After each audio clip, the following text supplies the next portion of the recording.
र यहाँहरू कतिजनालाई यो दाइले के चाहिँ प्रचार गर्छ होला भनेर उत्सुक भइराखेको होला। तपाईहरु कतिजनाको गोजीमा पैसो छ? अहिले पैसो कतिजनाको गोजीमा पैसो छ? मेरो गोजीमा पनि। तपाईहरुकोमा पैसा छैन? कतिजनामा छ पैसा?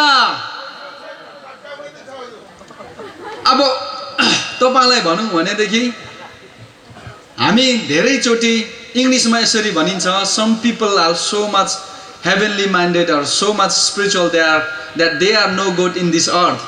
कतिजना व्यक्तिहरु यति सारो आत्मिकी हुन्छन् यो संसारमा तिनीहरु कुनै पनि काम लाग्दैन अरे। हामी आत्मिकी हुनुपर्छ, प्रभुको चरणमा जानुपर्छ, तर आत्मिकी हुने तरिका बेग्लै छ र कतिवटा कुरा बेग्लै छ। हामी यो संसारमा बाँचिन्जेलसम्म हामीलाई पैसाको आवश्यकता पर्छ, विशेष यस जमानामा। हामीलाई पैसा चाहिन्छ चाहिँदैन? क्रिस्चियनहरुलाई पैसा चाहिँदैन होला?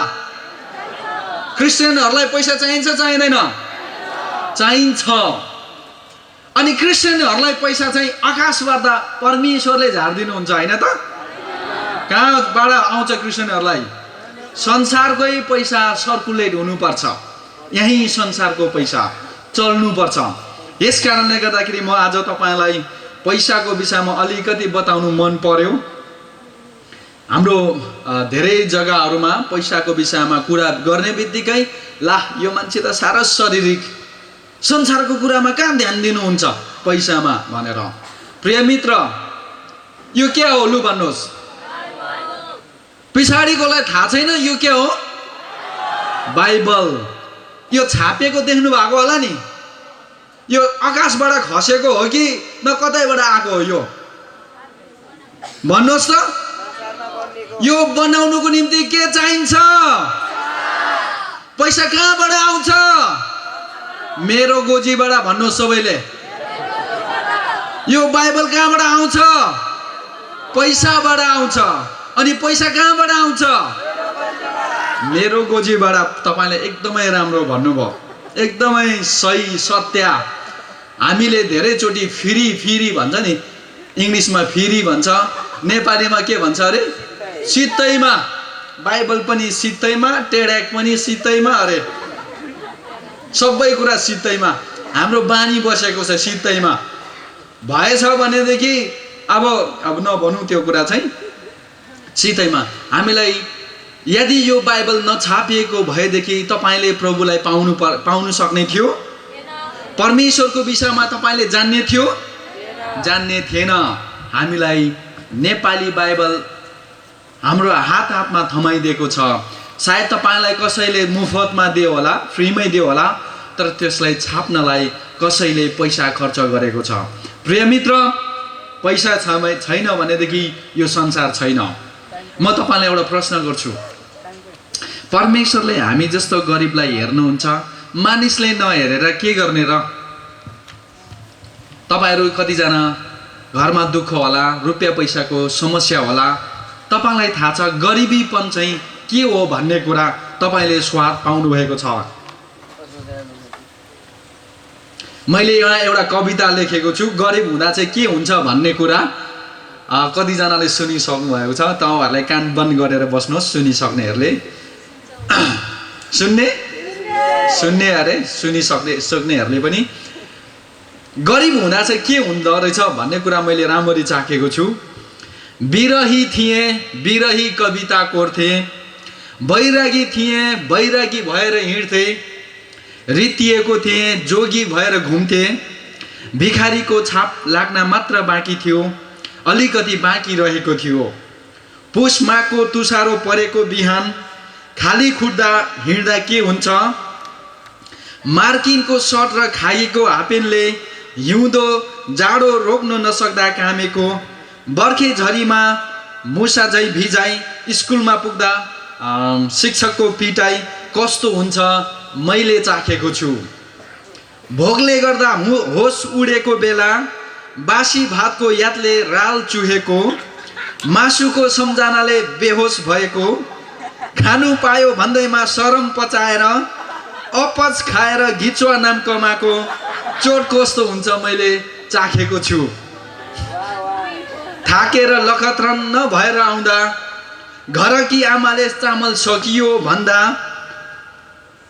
भनेर झसङ्ग पार्दा होस खुलेको, बर्खे झरीमा घर चुहेर रातभरि जागै बसेर रात चट्टै काटेको चोट कस्तो हुन्छ मैले चाखेको छु।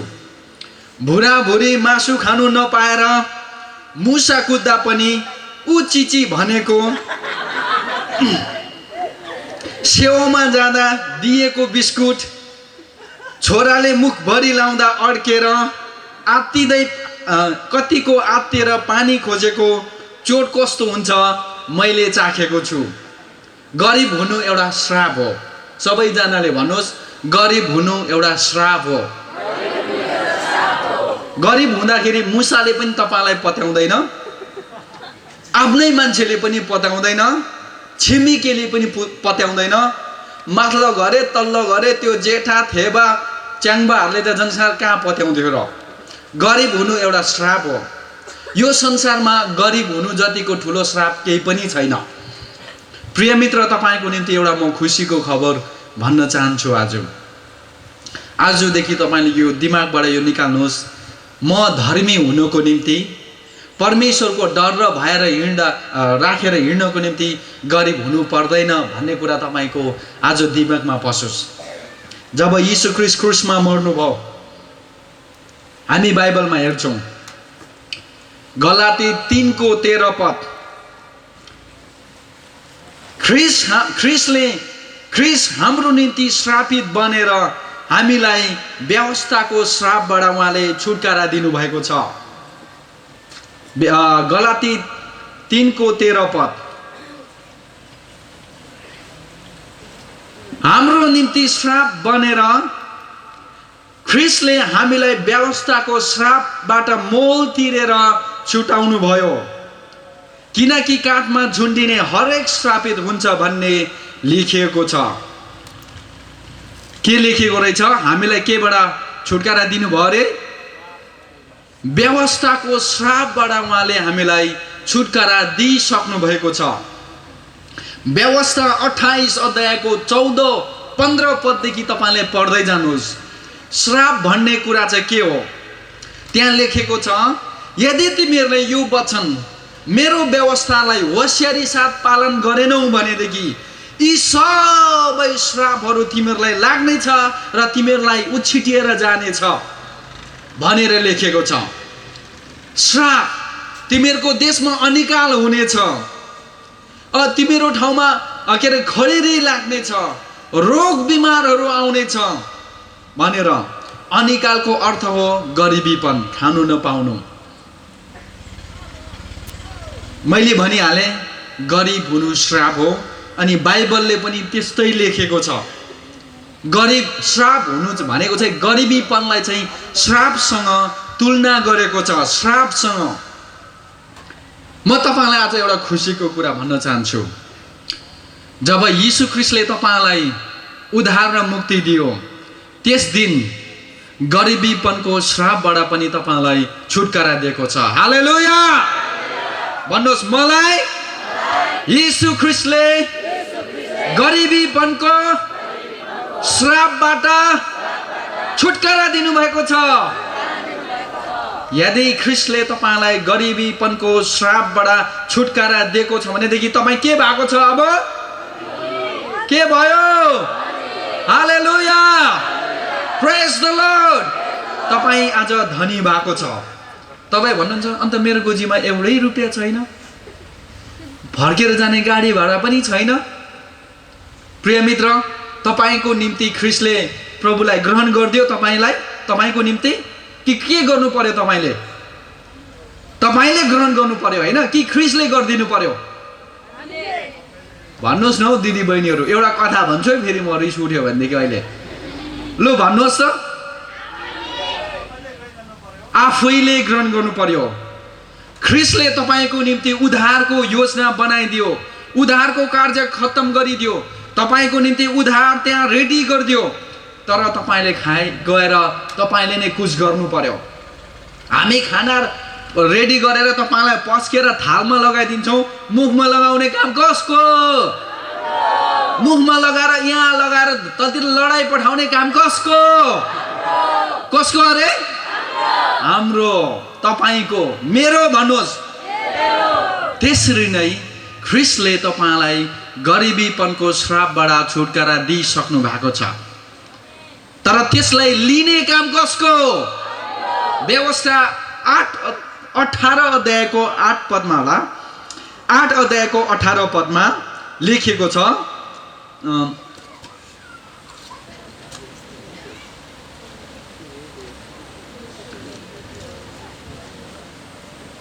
व्यवस्था 8 अध्यायको 18 पदमा, तर परमप्रभु हाम्रा परमेश्वरलाई सम्झ, किनभने उहाँले तिमीहरूलाई धन सम्पत्ति प्राप्त गर्ने शक्ति दिनुहुन्छ। के दिनुहुन्छ अरे? के दिनुहुन्छ? धन सम्पत्ति प्राप्त गर्ने शक्ति परमप्रभु परमेश्वरले दिनुहुन्छ। अब त्यो शक्ति चाहिँ के होला त भन्ने कुरा आगुम बताउँछु ल तपाईहरुलाई। त्यो धन सम्पत्ति कसरी प्राप्त गर्नुपर्ने? तपाईलाई धन चाहिएको छ, हात हेरौँ त तपाईहरुलाई कतिलाई धन चाहिएको छ। पैसा नचाहिनेहरूले पाउनुहुन्न, ठिकै छ, नउठाउनेहरूलाई है। चाहिनेहरूको निम्ति तपाईहरुलाई कसरी दिनुहुन्छ परमेश्वरले भन्ने चाहिँ आगुम बताउँछु ल। हुन्छ आगुम बताउँदा? कहिले बताउनु? अहिले। हालेलुया। ख्रीष्ट यीशु मसीहले हाम्रो निम्ति एउटा नियम राखिदिनु भएको छ, जुन नियमद्वारा हामीले परमेश्वरको त्यो सम्पत्ति भित्र हामी हात लगाउन सक्छौं। हालेलुया। एक दिन मलाई थाहा छ, म मौरी काट्नको निम्ति गएँ। मौरी काट्नु गएको, यति सजिलो, यत्रो ठुलो दुलो रहेछ भित्र, एउटा सानो ढुङ्गा निकालेको, त्यहाँ निकालेर हात गम्बै भित्र मह भित्र लगाएँ मैले। छ्याप्पै निकालेर चाटेको, यति गुलियो, के भन्नु र त्यो, अब यति मिठो। मैले मह भित्र हात लगाएँ त्यस दिन। थाहा छ तपाईलाई, तपाईले ख्रीष्टको स्वर्गीय परमेश्वरको सम्पत्ति भित्र तपाईले हात लगाउन सक्नुहुन्छ, जुन नियम म तपाईहरुलाई बताउन गइराखेको छु। कृपा गरिकन तपाईहरु ध्यान दिएर सुन्नुहोस्। त्यो सम्पत्ति कसरी प्राप्त गर्ने याद छ तपाईलाई? परमेश्वरले धन सम्पत्ति, सुन चाँदी कसले बनाएको? हागाईको पुस्तकमा लेखिएको छ। कसको हो सुन चाँदी? परमेश्वरको सुन चाँदी हो। सुन चाँदी परमेश्वरको हो। त्यो सम्पत्तिमाथि कसरी हात लगाउने त्यो उपाय परमेश्वरले राखिदिएको छ। तपाईले सुन्नु भएको छ, म ताक्छु मुडो, बन्चरो ताक्छु घुडो अरे। म ताक्छु तरुनी, तरुनी ताक्छ बुढो भन्छ। अब मैले भनेको छ हैन क्यारे, हैन त्यो चाहिँ अब त्यस्तो एउटा उखान भनेको मात्रै। मेरो तरुनी त यहाँ आइसक्यो होला अघि नै, कोनी कहाँ छ, अहिले एकछिनमा तपाईले भेट्न सक्नुहुन्छ। मेरो तरुनी भइसकेको छ। त्यसरी नै परमेश्वरले हाम्रो निम्ति एउटा योजना राखिदिएको छ, यता जा है, यसो गर है भनेर। तर हामी विश्वासीहरू धनी हुनु चाहिँ मनपर्छ, तर हामी एकातिर कुरा गरी पठाउँछौँ। मलाई पैसा पटक्कै चाहिँदैन, पैसा नभए पनि हुन्छ, त्यो सबै रुपियाँ पैसा त खराबीको जरा, मलाई चाहिँदैन भनेर हामी बस्छौँ। यसैले गर्दाखेरि गरिबको गरिब, प्रिय मित्र, गरिबको विषयमा भन्नु हो भनेदेखि गरिबको च्याम्पियन चाहिँ म थिएँ एक जमानामा। बुझ्नुभयो? गरिबको च्याम्पियन म थिएँ एक दिन। यहाँ धेरैजना हुनुहुन्छ जसले मलाई चिन्नुहुन्छ। आजभन्दा 4 वर्ष, 5 वर्ष, 6 वर्ष अगाडि आज चिन्नुहुन्छ। मेरो आमा आज मेरै घरमा हुनुहुन्छ। तपाईले मेरो आमालाई गएर सोध्नुहुन्छ। गरिबको च्याम्पियन म। भुटानको एउटा सबैभन्दा गरिब देश भुटान, संसारमा सबैभन्दा गरिब देशको एउटा सबैभन्दा गरिब डिस्ट्रिक्टको, सबैभन्दा गरिब गाउँको, सबैभन्दा गरिब घरानामा मेरो जन्म भएको। मैले धेरै 14-15 वर्षको उमेरसम्म, यसलाई चाहिँ खाबे सुरुवाल भन्छ हाम्रो गाउँतिर चाहिँ, प्यान्टलाई खाबे सुरुवाल भनेको के हो मैले लाउनु जानिनँ। त्यसको स्वाद कस्तो हुन्छ, चप्पलको स्वाद, जुत्ताको स्वाद कस्तो हुन्छ भन्ने कुरा मलाई थाहा छैन। मलाई यति कुरा थाहा छ, चिराङ डम्फुको जाडोमा कामेर कटटट दाँत बजेको मलाई थाहा छ। त्यो कुरा मैले सिकेको छु। मलाई अझै पनि झलझली याद आउँछ। डम्फुमा हामी त्यहाँ राति मेला हेर्नु जाँदाखेरि नोभेम्बर डिसेम्बरको जाडोमा जाँदाखेरि सबै मान्छेहरू त्यो चिया दोकानभित्र पसेर त्यो गुलियो चिया स्वाट खाँदाखेरि आफू चाहिँ बारीबाट टुवा परेर राल चोउँदै हेरेर बसेको मान्छे मै हो। तर म प्रभुलाई धन्यवाद दिन्छु, परमेश्वरले मेरो निम्ति एउटा सम्पत्ति राखिदिनु भएको थियो रहेछ। जुन दिन मैले प्रभु यीशु ख्रीष्टलाई मुक्तिदाता उद्धारकर्ता र मुक्तिदाता भनेर ग्रहण गरेँ, त्यस दिन प्रभुले मलाई त्यो गरिबीपनको साङ्लाबाट मलाई तोडिदिनु भयो, छुटकारा दिनुभयो। र आज म त्यो चिनीको चियाको लागि राल चुहाउनु पर्दैन। हालेलुया। त्यो मार्किनको सर्ट लगाएर चिराङको जस्तो त्यो तुसारोमा खाली खुट्टा हिँडेर खुट्टा फुटाएर हिँड्नु पर्दैन। मलाई अझै पनि याद छ, त्यो हाम्रो गाउँमा के अरे सुँगुरको बसो दसैँमा बाँसको ढुङ्ग्रोमा लगाएर राख्छ। के को लागि होला लु भन्नुहोस्? तपाईँहरू कतिजना त भर्खरकैहरू हो, थाहै छैन के हो। त्यो बाँसको ढुङ्ग्रोमा सुँगुरको बसो किन राख्छ? खानुलाई होइन, हिउँदोमा खुट्टा फुट्छ, त्यो खुट्टा फुटेको बेलामा त्यहाँ लगाएर त्यो एउटा कपडाले मजाले के अरे आगोमा लगाएर डाम्नुको निम्ति, त्यो डाम्दाखेरि यति साह्रो दुख्यो, परेर बसिरहेको हुन्थ्यो मेरो खुट्टा। अब साँचो कुरा भन्दा तपाईँ हाँस्नुहुन्छ, अब ढाँटेको भए त झन् साह्रो हाँस्ने थियो होला है। अनि त्यसमा त्यो डाम्दाखेरि यति साह्रो मुटुमा पुग्थ्यो दुख्या। त्यस्तो अवस्थामा हामी जन्मेको, प्रभुले मलाई एउटा उपाय दिनुभयो, जुन उपायद्वारा मलाई प्रभुले सबै कुरा दिनुभएको छ। अहिले सबै कुरा दिनुभएको छ। अनि त्यो कुरा म भित्र मात्रै सीमित राख्ने होइन, तपाईँलाई पनि बताउने। आउनुहोस् हामी वचन खोलौँ। लुका रचित सुसमाचार 6 अध्यायको 38 पद। तपाईँहरूको पास्टरले यो कुरा देऊ त तिमीहरूलाई दिनेछ, तिमीहरूले दिएन भने तिमीहरूले चोरेको हो भनेर कराउँदा वाक्कै भएको होला तपाईँहरू। आज चाहिँ म तपाईँहरूलाई कराउँदिनँ है, केही पनि भन्दिनँ। दिनुहोस् कि नदिनुहोस् त्यो तपाईँको विचार, तपाईँको पैसा तपाईँकै गोजीमा छ। म आएर तपाईँको हातमा गोजीमा हात लाउने होइन क्यारे। लुका 6 अध्यायको 38 पद मै पढिदिउँला तपाईँहरूको लागि। देव, सबैले भन्नुहोस् देव, देव। अब फेरि म पढ्छु होला, अब चाहिँ नभन्नुहोस् तपाईँहरू। देव र तिमीहरूलाई दिनेछ। लु भन्नुहोस् तपाईँहरू, देव र तिमीहरूलाई दिनेछ। अब यसरी भन्नुहोस्, देव र मलाई दिनेछ भनेर भन्नुहोस्। तपाईँको छेउछाउको साथीहरूलाई यस्तो कोट्याएर भन्नुहोस्, देव त तिमीलाई पनि दिनेछ भन्नुहोस्। अनि कतिजनाले त मैले भने सुनेन क्या हो नि भनेर त, लु फेरि भन्नुहोस्, साथी तपाईँलाई दिनुहोस् र तपाईँलाई पनि दिनेछ भन्नुहोस्। अनि तलतिर लेखेको छ, पुरा नापले अरे खाँदी बेसरी हल्लाएर पोखिने गरी तिमीहरूको पोल्टामा मानिसहरूले दिनेछन् भनेर अङ्ग्रेजी बाइबलमा लेखिएको छ। नेपालीमा के अरे मानिसहरूले भन्ने कुरा निकालिदिएको छ।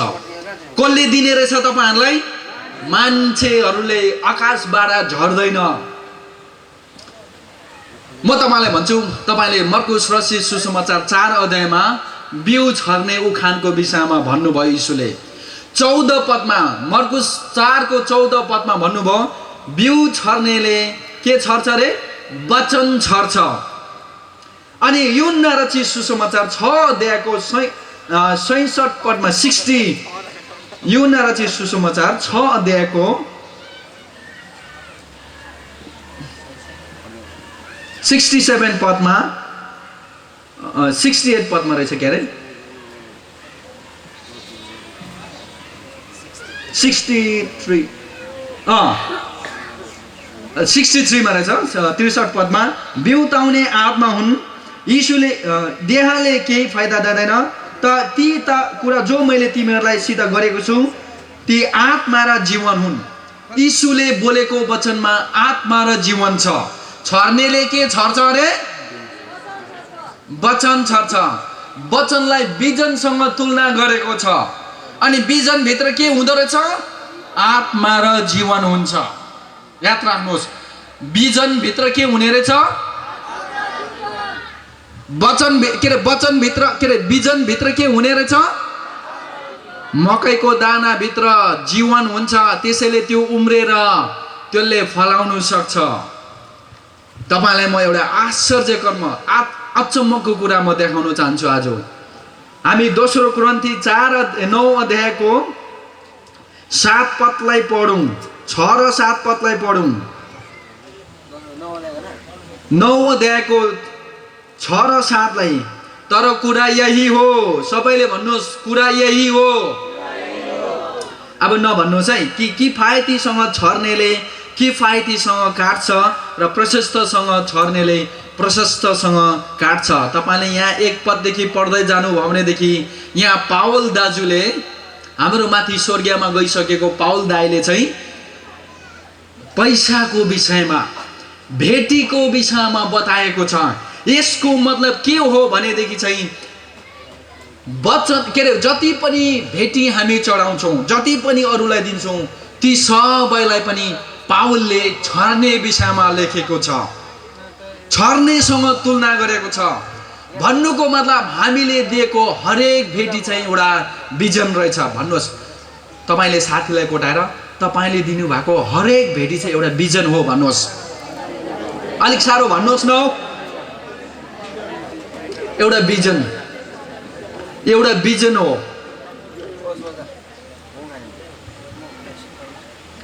यो पैसा हेर्दाखेरि कागज छ, यो पैसा। तर यो जब रोपिन्छ नि, तपाईहरु कतिजना पैसा रोप्नुलाई मन पर्छ? पैसा रोप्यो, पैसा चाहेको बेलामा सट्टै पैसा रुखबाट टिपेर ल्यायो, सबै चलायो।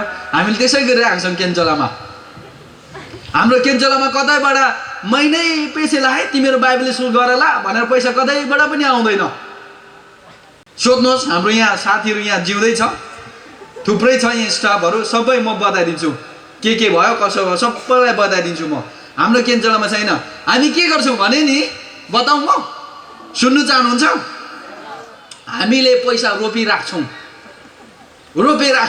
अनि महिना दिन पछाडि, कोही बेला त 1 घन्टा पछाडि पनि हुन्छ, कोही बेला त नि गएर न थपक्क टिपेर ल्याएर हाम्रो स्टुडेन्टहरूलाई चामल बगडा खुवाउने, सब्जी खुवाउने, शनिबारको दिन चिकन खुवाउने काम हामी गर्छौँ। हाम्रो स्टुडेन्टहरू त्यहाँ पछाडि बसेको छ।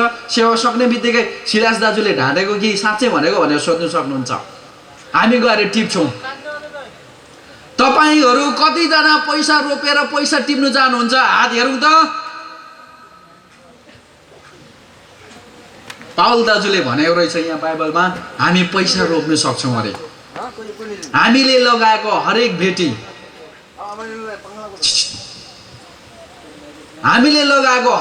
चाहिँ एउटा बिजन हो।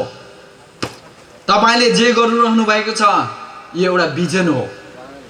मेरो जीवनमा यस्तो किसिमको धेरै घटनाहरू घट्यो, धेरै घटनाहरू। म तपाईलाई 1-2 घटना बताउन चाहन्छु। म बेसी समय लिदिनँ, अब सक्नु आँटेको। एक दिन परमेश्वरले मलाई अमेरिका लानुभयो। तर अमेरिकामा जाने बेलामा हाम्रो माइकल थापाज्यू सायद यहाँ पर्तिर दोकान बुक स्टलमा हुनुहुन्छ होला। मेरोमा जुत्ता थिएन त्यति बेला अमेरिका जानुको लागि। कसैले एयर टिकटको भाडा चाहिँ कसैले तिरिदिने भयो, उहाँ गएर बस्ने र खाने होटलको पनि कसैले तिर्दिने। तर यहाँदेखि दिल्लीसम्म जानु, दिल्लीमा के गर्नु थाहा छैन। हाम्रो हिमालयन क्रुसेडको किन्जाङ दाजुकोबाट मैले 5000 रुपियाँ पैसा उधारो मागेँ। हाम्रो माइकल थापाबाट जुत्ताको उधारो मागेँ। हाम्रो सुपर मार्केटबाट त्यो चाहिँ उधारो होइन, साँच्चै नै एउटा मजाको कोट ल्याएँ, पैसै दिएर ल्याएको त्यो चाहिँ। तर सुपर मार्केटबाट अमेरिका पुग्यो म। अब अमेरिका पुगेको म, अमेरिका पुग्दाखेरि मेरो गोजीमा त्यो उधारोको पैसा पनि सकेर $12 मात्रै उब्रेको थियो। $12 भनेको यताको 12 रुपियाँ सम्झिँदा पनि हुन्छ।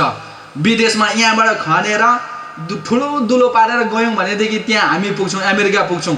यहाँबाट खनेर सिधै गयो भनेदेखि अर्कोतिर अहिले रात परिराखेको छ। त्यहाँ अर्काको देशमा $12 लिएर पुगेँ म। के गर्ने त्यो $12? अमेरिकाको मण्डलीहरूमा हरेक सेवामा भेटी उठाउँछ, हरेक सेवामा भेटी उठाउँछ। अब त्यो दिन पनि भेटी उठाउँदै आयो। मेरोमा गोजीमा त्यो त्यही सुपरमार्केटको कोटको गोजीमा $5 को 2टा बिल थियो, 2टा नोट थियो मेरो गोजीमा। अनि मैले भने, मलाई थाहा थियो प्रभुलाई दिनुपर्छ भनेर। मैले भने, प्रभु अब $5 चाहिँ मेरो लागि राख्छु, $5 म तपाईँलाई दिन्छु। $5 भनेको यहाँको 250 रुपियाँ जस्तो हुन्छ। त्यत्रो भेटी लाउनु त कता हो नि त हाम्रो देशको लागि त। नभए त $1 लाउँदा पनि हुन्छ नि, नलाउँदा पनि कसैले के भन्ने होइन पो, होइन? अन्त प्रभुले मलाई भित्रबाट आत्माबाट बोल्नुभयो, प्रभु बोल्नुहुन्छ है, तपाईँलाई म यो भन्न चाहन्छु, परमेश्वर हामीसँग बोल्नु हुँदो रहेछ। अनि प्रभु मसँग बोल्नुभयो, सिलास तेरोमा भएको सबै दे न अन्त। अनि मैले, प्रभु अन्त म चाहिँ के गर्नु? अन्त त्यत्रो भएको सबै दिएर अन्त म चाहिँ के गर्नु? विदेशमा पो छु त, फरेन देशमा, फरेनमा। त्यो नेपालीको खास गाउँले भाषामा चाहिँ फरेन भनिन्छ, हाम्रो इङ्ग्लिसमा चाहिँ फरेन भनिन्छ। अनि मेरो भित्र मन र मेरो आत्माको लडाइँ हुनु थाल्यो भित्र। माइकल थापा जुत्ता मैले उधारो मागेको भए उति रहेछ ऊ। मेरो मानु धेरै लडाइँ भइराखेको थियो। जब त्यो भेटी मेरो छेउमै आइपुग्यो, प्रभुको आत्माले मलाई फेरि बताउनु भयो, सिलास तेरोमा भएको जे जति छ सबै दे र तैँले 2 घन्टा मात्रै पर्खेर हेर। उहाँले मलाई बताउनु भयो। अनि मैले, प्रभु तपाईँले भनेको हो भनेदेखि म साँच्चै दिन्छु भनेर सबै निकालेर मैले दिएँ। सक्यो मेरो पैसा, अब विदेशमा छैन, सेवा सक्यो। अब त्यो जोन अस्टिनको चर्च 10,000 जना मान्छे हुन्छ त्यहाँ। त्यति बेला कन्भेन्सनको त्यति बेला एउटा कन्फरेन्स भएको कारणले गर्दाखेरि त्यहाँ फाल्टो मान्छेहरू पनि थियो। 10,000 मान्छेको भिडबाट सेवा सकेर हामी होटलमा जानुलाई तर्खन हुँदै हुँदै गर्दाखेरि एउटा जवान भाएर त्यत्रो भिडबाट आएर, brother just now the holy spirit told me to give you this money भनेर मेरो हातमा $75 मेरो हातमा लगाइदिनु भयो। मैले उता $10 लगाइदिएँ, उहाँले मलाई $75 दिनुभयो। प्रभुले मलाई त्यसरी मैले रोपेको पैसाको बिउ चाहिँ त्यति बेलै फलिहाल्यो भनेको चाहिँ त्यो हो। म अर्को कुरा पनि भन्न चाहन्छु। म एकपल्ट रायकोटा ल बेङ्गलोरको छेउमा पर्छ, त्यहाँ थिएँ। अनि मेरोमा पैसा 20 रुपियाँ मात्रै उब्रिएको थियो। मेरो माइला छोरा जुएल, जो ह्यान्डसम छ, रमाइलो हँसिलो छ, तपाईँहरूलाई देखाउँछु एक दिन, त्यो छोरा पनि थियो मसँग तल। अनि मैले प्रभुलाई भने, प्रभु मेरोमा त 20 रुपियाँ मात्रै छ, अब म यहाँ तामिलहरूसँग बिहा गरेर त्यतै घर ज्वाइँ त बस्ने होइन, मलाई भुटान फर्किनु पर्ने छ, भुटानमा तपाईँको सेवाकाई गर्नुपर्छ भनेर मैले प्रभुलाई भने। प्रभुले मलाई कतैबाट 300 रुपियाँ दिनुभयो। खुसी भएँ म 300 रुपियाँ पाएर। तर परमेश्वरले जहिले पनि कहिले कहिले अनौठो कुरा गर्नुहुन्छ, डरलाग्दो कुरा गर्नुहुन्छ। प्रभुले भन्नुभयो, तेरो 200 रुपियाँ पैसा निकालेर सिस्टर ग्रेसलाई दे, उसको मिनिस्ट्रीमा दे। अरे प्रभु तपाईँ के भन्नुभएको? 300 रुपियाँ दिनुभएको? अब बेङ्गलोरदेखि म भुटान पुग्नुपर्छ, फेरि छोरा मेरो साथमा, म त उपास बसेर पनि जानु सक्छु, जुएलले त उपास बस्नु सक्दैन। त्यो कुरा तपाईँले चिनेकोलाई थाहै होला, चिनेकोहरूले जुएलले उपास बस्नु सक्छ सक्दैन। अनि मैले भने, ठिकै छ प्रभु, अब तपाईँले दिनुहुन्छ भनेदेखि म दिन्छु त्यो 200 रुपियाँ। सिस्टर ग्रेस यहाँ आउनुहोस् भनेर मैले 3 दिन 4 दिन बादमा मात्रै, 2 दिनसम्म चाहिँ म लडाइँ गर्दै बसेँ प्रभुसँग। अन्त सिस्टर ग्रेसलाई भनेर, sister Grace I want to bless you भनेर उहाँलाई उहाँको हातमा मैले पैसा लगाएर प्रार्थना गऱ्यौँ हामीले, प्रभु यो सिस्टर ग्रेसको मिनिस्ट्रीमा म एउटा बिजनको रूपमा छर्दैछु, तपाईँलाई धन्यवाद भनेर। अनि सिस्टर ग्रेसले आमेन भन्यौँ। भनेपछि brother Silas let's pray again, हामी फेरि नि प्रार्थना गरौँ ब्रदर सिलास भनेर उहाँले भन्नुभयो। अनि उहाँले मेरो हातमा एउटा लभ लेटर लगाइदिनु भयो, कागजको टुक्रा। अनि प्रार्थना गऱ्यौँ। प्रार्थना गरेर त्यो कागजको टुक्रा अब पाउने बित्तिकै अब के हो भित्र, न लभ लेटर छ कि न के छ, त्यो आमेन भन्यो। हतार गएर कोठामा कसैले नदेखिकन खोलेर पढेको त पैसा पो रहेछ। 900 रुपियाँ पो रहेछ त्यहाँ त। तपाईँलाई थाहा छ त्यस साल म एनजिपीमा आइपुग्दाखेरि 950 रुपियाँ चाहिँ मैले अरूलाई दिइसकेछु, अरूलाई दिएछु मैले। अनि मेरो श्रीमतीको निम्ति, मेरो नानीहरूको निम्ति प्रशस्तै गिफ्टहरू किनेर घर चलाउने पैसा पनि मेरोमा उब्रेको थियो।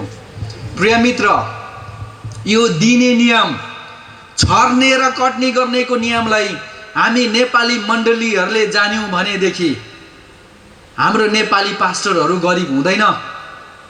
अहिलेको जमानासम्म हामी विश्वासीले के सोच्छौँ, हाम्रो पास्टरहरूले राम्रो लुगा लाउनु हुँदैन, मजाले बस्नु हुँदैन, गरिब भएर बस्नु भन्छ।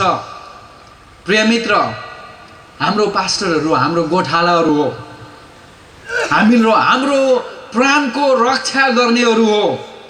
हामीले हाम्रो पास्टरहरूलाई, हाम्रो प्रभुको सेवकाई गर्नेहरूलाई हामीले प्रशस्तै आशिष दिनुपर्छ। हो कि होइन पास्टरहरू? भन्नुहोस् तपाईँहरू।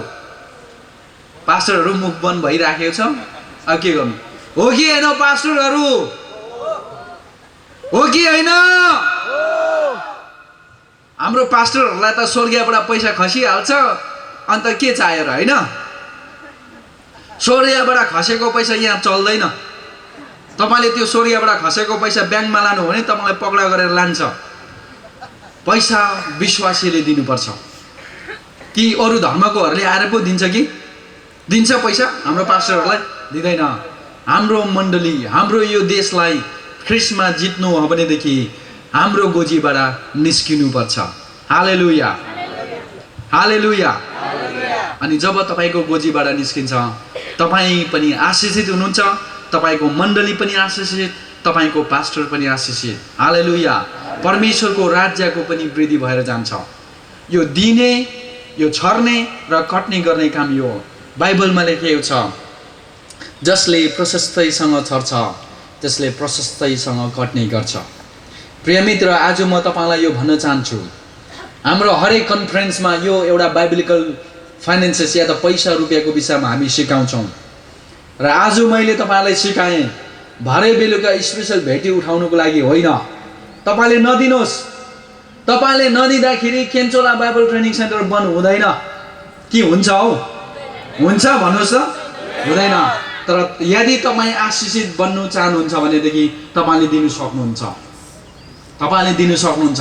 यस्ता गवाईहरू थुप्रै मेरोमा छ जो म तपाईँलाई बाँड्न चाहन्छु।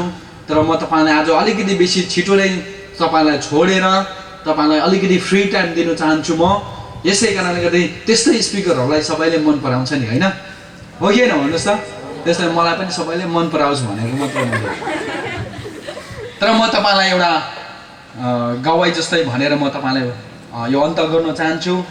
मैले भनिहालेँ, म एकदमै सानो एउटा गरिब परिवारमा जन्मेको। जब म सेवकाईमा निस्केको थिएँ, मैले दशवंश भेटी भन्ने कुरा कहिले पनि दिँदिनँ थिएँ। त्यो त पुरानो नियमको कुरा हो भनेर मैले कहिले पनि पैसा बेसी दिँदैन थियो। मलाई थाहा छ 1994 को साल म एउटा बाइबल स्कुलमा गएँ पढ्नको निम्ति।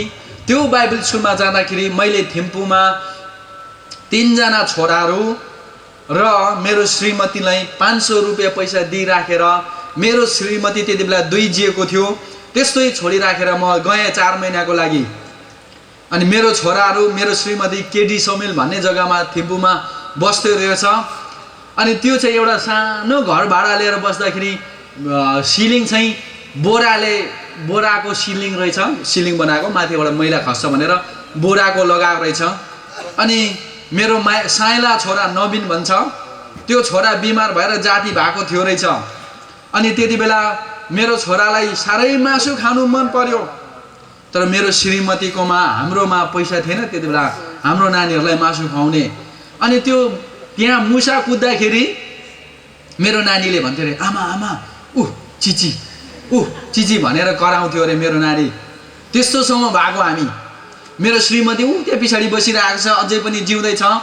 मेरो छोराले त्यहाँ मास्तिरबाट यति आरू टिपेर ल्याएर, मेरो जेठा छोराले रातभरि आरुै खाएर राति सुतेको पनि मेरो परिवार हो। तर जब हामीले त्यो नियमलाई पालन गर्नु थाल्यौँ, गोजीबाट निकाल्नु थाल्यौँ, मैले प्रभुलाई भने 96 सालको अन्तमा होला सायद 97 को सुरुवातमा मैले प्रभुलाई भने, प्रभु अबदेखि मलाई थाहा भयो कि मैले जति दिए तपाईँलाई तपाईँले त्यति नै दिनुहुन्छ भनेर। मैले त्यस सालदेखि मैले प्रभुलाई भने, प्रभु आजदेखि म तपाईँलाई 5 रुपियाँको नोटभन्दा कम्ती तपाईँको भेटीमा म कहिल्यै पनि लाउँदिनँ, कहिले पनि लाउँदिनँ अनि कहिले पनि लाउनु नपरोस्। थाहा छ 1997 सालमा प्रभुले मलाई प्रशस्तै मात्रामा माफ गर्नु थियो, 96 सालमा रहेछ त्यो, 95 सालमा हामीले नुनसँग भात खायौँ। थिम्पूको हेजो भन्ने जग्गामा बस्दाखेरि नुनसँग भात खाँदा नि जति खाँदा पनि कहिले पनि नआउँदो रहेछ, 15 मिनटमा भोक लाग्दो रहेछ, 15 मिनटमा खानुपर्ने नुनसँग लागेर। के अरे 95 सालको साल, 96 मा जब मैले 5 रुपियाँ भेटी लगाउन थालेँ, प्रभुले मेरो जीवनमा सब्जी भात खुवाउनु भयो। मासु भात हामीले महिनामा एकपल्ट दुईपल्ट मात्रै खायौँ, तर त्यो सालदेखि हामीले एटलिस्ट सब्जी भात खानु पायौँ। त्यति बेला मेरो निम्ति, हाम्रो निम्ति सब्जी भात खानु पाउँदाखेरि कता हो खानु पाएको जस्तो लाग्थ्यो हामीलाई। 97 सालमा मैले प्रभुलाई भने, मलाई प्रभु तपाईँलाई मैले 5 रुपियाँ पैसा दिँदाखेरि तपाईँले मलाई सब्जी भात खुवाउनु भयो, अब म तपाईँलाई 10 रुपियाँ दिनु थाल्छु भनेर 97 देखि मैले 10 रुपियाँ पैसा दिनु थालेँ। त्यो साल प्रभुले मलाई घिउ भात मासु भात खुवाउनु भयो। प्रशस्तै होइन, ठिक्कको है। अझै पनि सुपर मार्केटबाट मैले रिजिग्नेसन लिएको थिइनँ त्यति बेलासम्म। सुपर मार्केट त मेरो निम्ति एउटा प्यारो जग्गा थियो अझै पनि। 98 सालमा मैले प्रभुलाई भने सुरुवातमा, प्रभु मैले तपाईँलाई 10 रुपियाँको भेटीमा लगाउँदाखेरि तपाईँले मलाई यत्रो आशिष दिनुभयो, अब म तपाईँलाई 20 रुपियाँ दिनु थाल्छु भनेर मैले सालै पछि बढाउन थालेँ। त्यो साल प्रभुले मलाई मेरो परिवारलाई हवाई जहाजमा उडाएर अमेरिका भन्ने जग्गामा लगेर पढाउनु भयो। 2 सालसम्म त्यहाँ पढाउनु भयो। म प्रभुलाई धन्यवाद दिन्छु। मैले सालै पछि हरेक साल म बढाउँदै लान्छु, डबल गर्दै मेरो भेटी। अनि जति मैले डबल भेटी गर्दै लगेँ, प्रभुले मलाई उति नै बेसी दिनु हुँदैछ। कहिलेकाहीँ हामीलाई यहाँ फिटी पर्छ पैसा सकेर। नचिनेको व्यक्ति, उसको अनुहार कहिले पनि नदेखेको मान्छेहरू कहाँ बस्छ के गर्छ को हो, नचिनेको व्यक्तिहरूले मलाई पैसा पठाइदिन्छ र बाइबल स्कुलको लागि हामी बाइबल स्कुल चलाइराखेको छौँ। प्रभुले मेरो जीवनमा काम गर्नुभयो। तर एउटा कुरा, त्यो त मेरो परमेश्वर नि, तपाईँहरूको होइन नि। तपाईँहरूलाई पुज्ने परमेश्वर त बेग्लै हो, होइन? मैले पुजेको परमेश्वर र तपाईँले पुजेको परमेश्वर बेग्लै हो। मेरो जीवनमा काम गर्ने परमेश्वरले तपाईँको जीवनमा काम गर्नु सक्नुहुन्न। जुन परमेश्वरले मेरो जीवनमा काम गर्यो, त्यो परमेश्वरले तपाईँको जीवनमा पनि काम गर्छ। हालेलुया। तपाईँको जीवनमा भएको गरिबीपनको साङ्लालाई, श्रापलाई ख्रिस्टले तोडिदिनु चाहनुहुन्छ। यदि तपाईँ तयार हुनुहुन्छ भनेदेखि तपाईँ गरिबको गरिब भइरहनु पर्दैन। तपाईँको बाजे गुन्द्रीमा सुत्यो होला, तपाईँको बाउ पनि गुन्द्रीमा सुत्यो होला, तपाईँ गुन्द्रीमा सुत्नु पर्दैन। तपाईँको बाजेले ढेँडो खायो होला, तपाईँको बाउले ढेँडो खायो होला, तपाईँले ढेँडो खानु पर्दैन। किनभनेदेखि ख्रिस्टले तपाईँलाई गरिबीपनको श्रापबाट छुटकारा दिनुभएको छ। हालेलुया। हामी केही चाहिँ सबैजना उठौँ र हामी एउटा कोरस गाएर या त एउटा वर्शिप गीत गाएर हामी परमेश्वरको आराधना गर्नेछौँ। अहिले हामी भेटी लिँदैनौँ, हामी भरे बेलुका लिन्छौँ भेटी।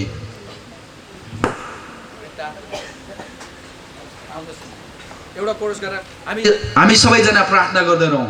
हामी हात उठाएर केही छिन मात्रै, हामी 5 मिनट मात्र राख्छौँ म तपाईँलाई प्रार्थनामा। हामी त्यस पश्चात हामी छुट्टी लिन्छौँ। आउनुहोस् हामी प्रार्थना गरौँ। सबैजनाले मुख खोलेर प्रार्थना गर्नु।